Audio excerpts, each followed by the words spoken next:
या या महाराष्ट्रात जेवढा भ्रष्टाचार आणि घोटाळे सुरू आहेत त्याची तुलना जगातल्या कोणत्याही घोटाळ्याबरोबर होणार नाही. अत्यंत हाय लेवलचा घोटाळा.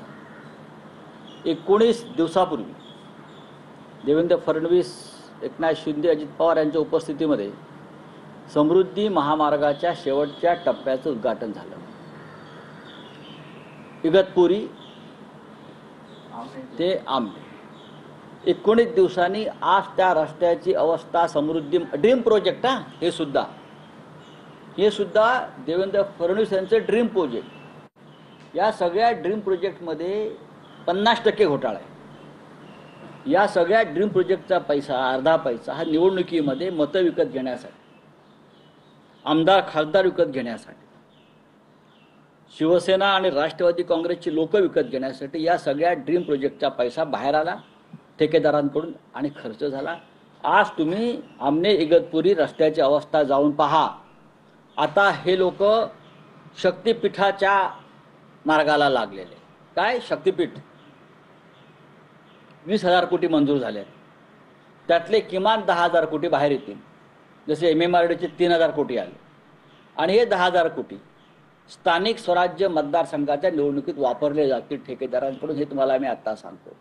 हे सगळे जे ड्रीम प्रोजेक्ट चालले आहेत हे ठेकेदारांकडून हजारो कोटी काढण्यासाठी.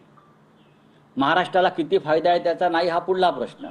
सगळ्यात आधी आपले खिसे भरा, आपल्या बॅगा भरा आणि त्या पैशातून महाराष्ट्राच्या राजकारणाला एक जो ब्लॅक मनी आहे त्यातून ही सगळी खरेदी विक्री सुरू करा. यासाठी प्रोजेक्ट आहे. समृद्धी महामार्गासंदर्भात फक्त ठेकेदारांना दोषी धरून चालणार नाही, त्या संबंधित खात्याच्या मंत्र्यांना ताबडतोब मंत्रिमंडळातून काढलं पाहिजे. शक्तिपीठ महामार्ग तुम्ही म्हणताय, विधानसभा निवडणुकीच्या वेळी जी काही अधिसूचना काढली तो प्रकल्प होणार नाही असं महायुतीने सांगितलं. पण आता ठेकेदारांनी त्यांना मोठं पर्सेंटेज कमिशन दाखवलं असेल. ही सगळी कमिशनबाजी आहे.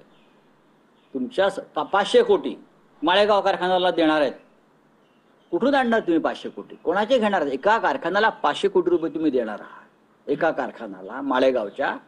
त्यासाठी या राज्याचे डेप्युटी CM 20 दिवस गावात बसतात खुर्ची टाकून. काय चाललंय या राज्यामध्ये? फार कठीण अवस्था आहे.